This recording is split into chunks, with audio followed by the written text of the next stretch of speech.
Sardar Patel, the tough and uncompromising Home Minister, and his chief troubleshooter VP Menon secured the state of Jammu and Kashmir's accession from Maharaja Hari Singh on October 26, 1947.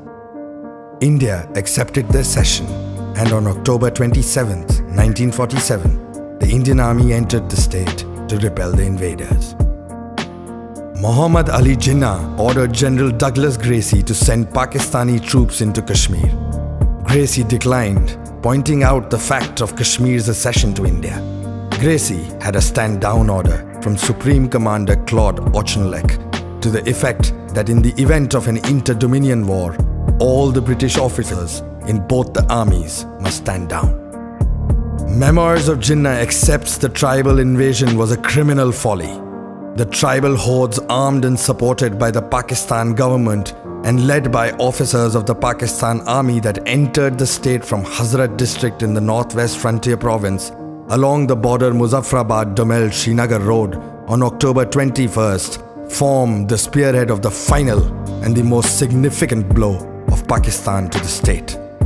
Pakistan termed the invaders as forces of an Azad Kashmir, government over whom she had no control. This, however, was just the beginning.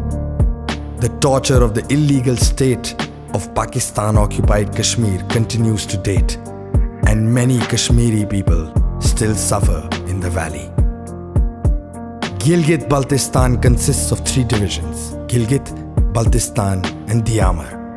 They were located along the Pakistan-China and Pakistan-India border in key geostrategic areas.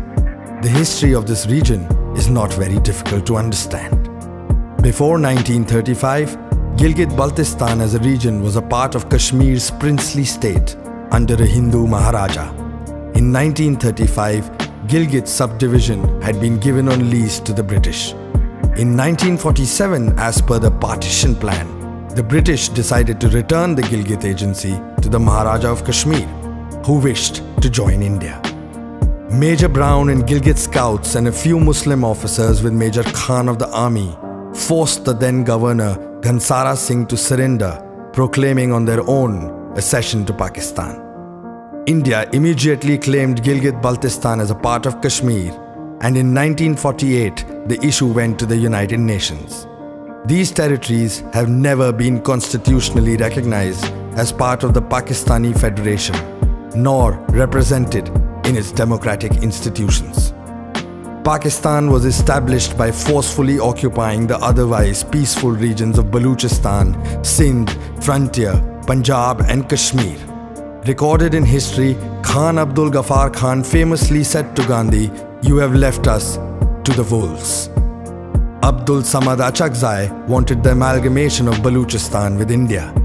Kalat was an independent princely state acknowledged by Pakistan in the announcement of the independence of Pakistan and India. Jinnah, who had fought the case for independence, ordered the army to take over in 1948. Pakistan has systematically orchestrated serious human rights violations for the last 70 years in its stranglehold over occupied Kashmir.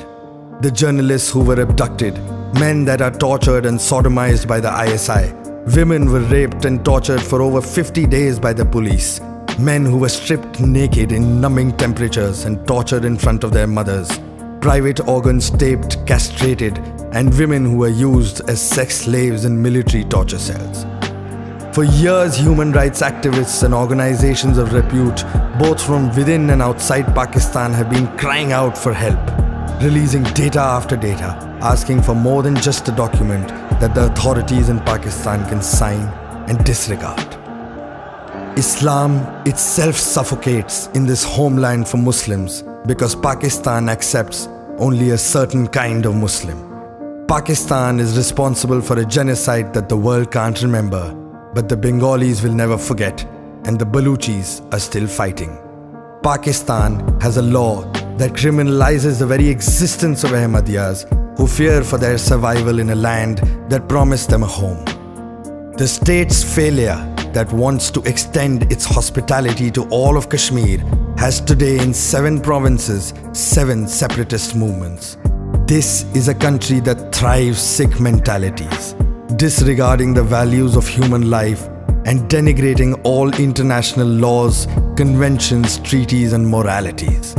Their enemies know this, and their friends choose to ignore it at their own peril. What is left of the sane between the Pakistan army and the terrorists are people with not one of the 30 essential human rights. In contrast, the people of Jammu and Kashmir have equal and more rights than any other Indian citizen and have always been citizens of India with the constitution in its entirety applied to them. It is by choice and design of the Pakistani infiltrators and their handlers that there is unrest and threat to the lives of the people of Kashmir. After the long 69 years experience, we the people of Gilbistan, we are living under the durance of Pakistan, under the occupation of Pakistan, and we live like in a prison of 72,000 square miles.